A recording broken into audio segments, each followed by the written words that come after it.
Hello and welcome to Blitz on Windstream Channel 4. I'm Brian Carter, bringing you all the local sports news, highlights, and interviews. We're going to lead off the show here at Habersham Central with Raiders baseball coach Chris Akridge. Coach, it's great to have you on the show, and it's great to have baseball season finally in full swing. It is. It's great to be here, Brian, and I appreciate you guys coming out.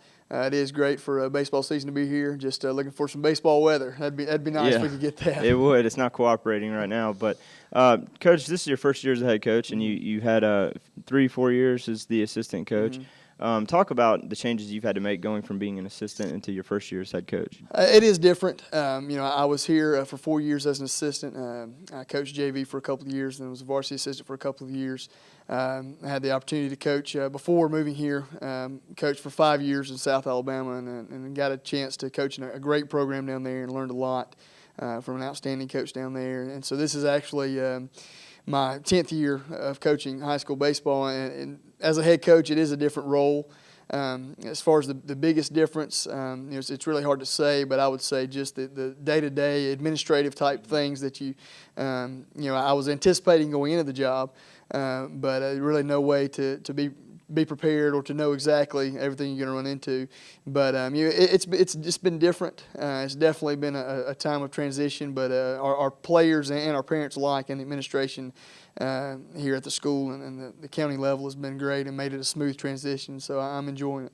It's been a really good transition for you so far. You had 7 wins last year as a team, and this year you're already almost to that mark already, and we're not even halfway through the season. Talk about the difference between last year's team and this year's team. It's really hard to pinpoint. I know that this year's team, we do have quite a few guys that got varsity experience last year, and so that plays into it, just going into the season, more experience.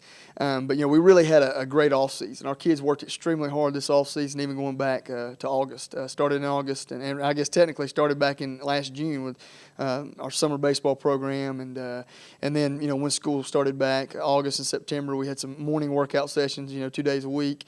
Then in November we stepped it up and worked out conditioning as a team, and then with 2-on-1 activities. The state of Georgia allows us to work one player and one coach on 2 players at a time, and so we really focused a lot this off season on competing and working together as a team. And I think we built a lot of unity in the off season and really made a lot of strides just in the culture of our program in the off season. I think that's carried over into this first part of the season. Let's talk about Gainesville High School a little bit. The Red Elephants, a 3A team, they're a storied team, have a handful of state titles, and I was really impressed with the way you played them. You got to play them twice here early in the season. Both games went extra innings. You won the first one 4-3 at Ivy Watson Field in 9 innings, and then you turn around and lose them maybe a week later by 3-1 score in 8 innings. Talk a little about that. Just walk us through both of those games and from a coaching standpoint, going extra innings with a team like that. Oh, Gainesville's a great team, and Coach Jeremy Kemp down there does an outstanding job. They've got tremendous ball players, and that's one reason why when I was setting up our non-region schedule, one reason why I wanted to schedule those guys is because I knew that would be quality competition for us, would be great preparation for us. We play in an extremely difficult region, and I would say one of, if not the most difficult region in Quad A baseball in the state. And I knew it would be good competition for us, and it turned out to be just that. We got down there at Ivy Watson, and just kind of was a dogfight from the get-go. They jumped up on us early, 2-0 in the first. We had one of our senior lefties on the mound, Chance Armour, who pitched a great game.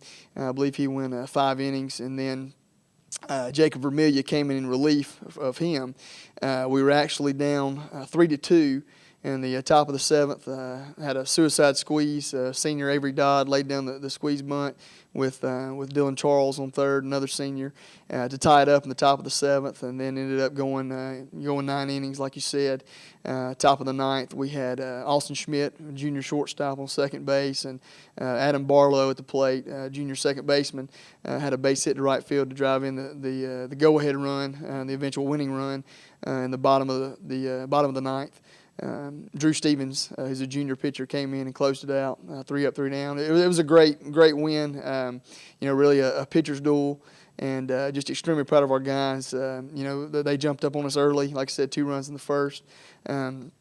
could have been easy for us to quit and lay down, especially that night. It was extremely cold that night, and we just kept fighting and kept scrapping, and we put ourselves in a situation where we could have a chance to win the game and play our game. We're going to have to manufacture runs and do the little things offensively, get guys on, and put pressure on opposing defenses, and that's what we did that night, and it worked out for us. Just all the credit goes to the kids for fighting, scrapping, and executing. And then the game up here was a week later, the next Thursday night. Both teams scored 1 run in the first. We had our other senior lefty, Dylan Charles, on the mound, and he pitched an outstanding game. Through 7 innings, struck out 12. We actually saw the same pitcher from Gainesville that we saw when we played down there. Kid by the name of Gonzalez, who is a tremendous talent on the mound. He's only a sophomore, and really throws the ball hard, has a good 12-6 curveball, and kept us off balance all night. And again, both teams scored 1 in the first, and it was a pitcher's duel for the duration of the game. And they ended up in the top of the 8th. Got a couple of guys on and hit a triple, driving 2 runs. So it was 3-1 going in the bottom of the 8th, and we actually ended up with bases loaded with 2 outs, I believe, and just couldn't come through. But two great games, and I really think that those 2 games, as the season goes on, we'll look back to, and we can see that we learned a lot from both of those games. And also, White County is another 3A team you had a chance to play twice, and you split with them as well. Now, that was kind of interesting because one game you got blown out 12-2, and then the next game you won 13-3.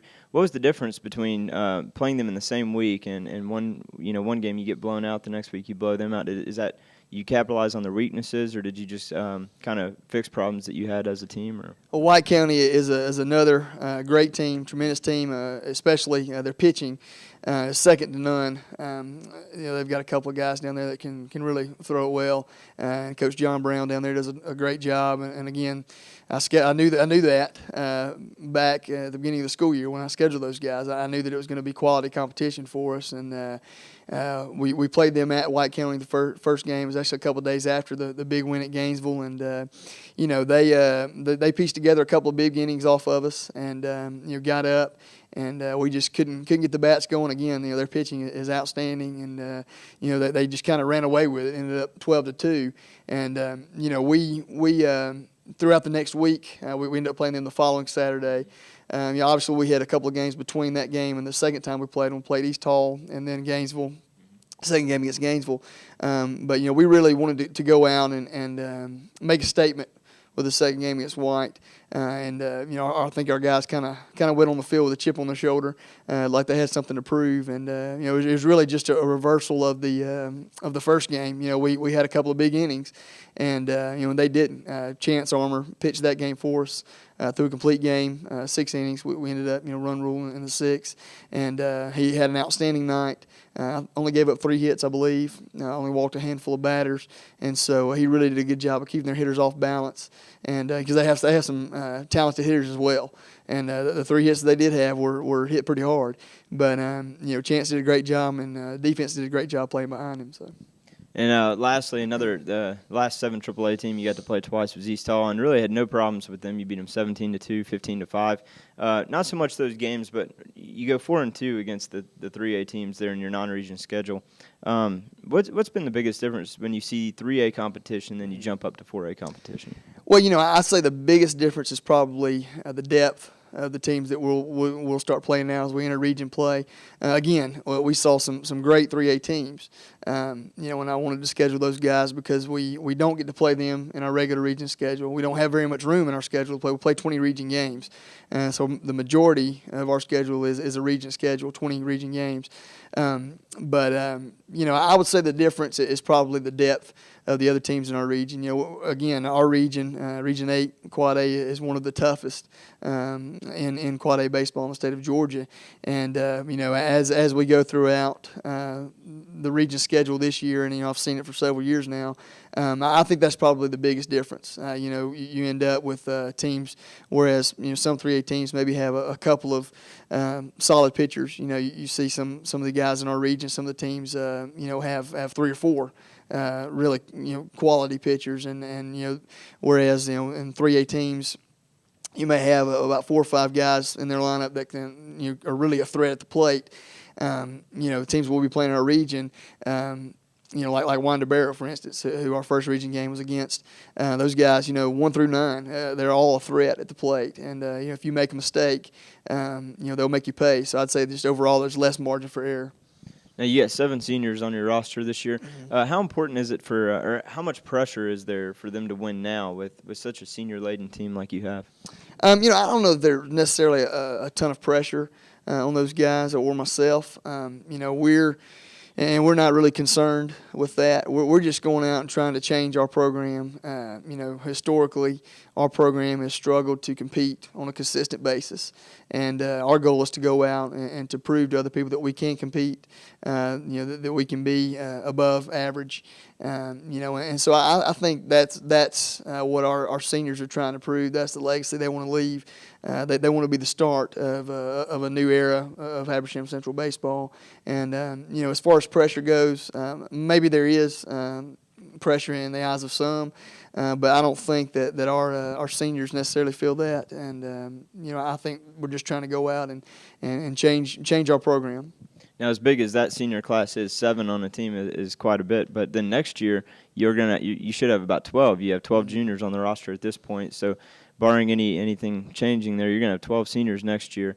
How important is it for them to have success this year to rolling into next year? I think it's very important. As you mentioned, we have a lot of juniors on our roster, and so it's going to be a very top-heavy roster next year as far as having seniors.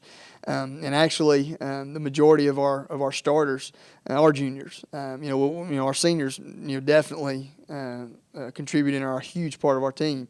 But we have thinking around on the defense, we've got everyone on the infield, with the exception of our first baseman, is a junior. We've got 2 junior catchers. We've got 3 or 4 junior pitchers that we're going to rely on heavily this year. In the outfield, we've got 2 or 3 junior outfitters that are going to get a significant amount of playing time, more than likely. And so I think it's important that those guys have success. So that we can build on that next year and take the next step in moving our program where we want to take it. All right, Coach, thank you for being with us here on the show today, and we hope you continue to put some games in the win column. Thanks so much. Appreciate it. All right, don't go anywhere. When we come back, we are going to have another player interview and a coach interview coming your way in just a minute.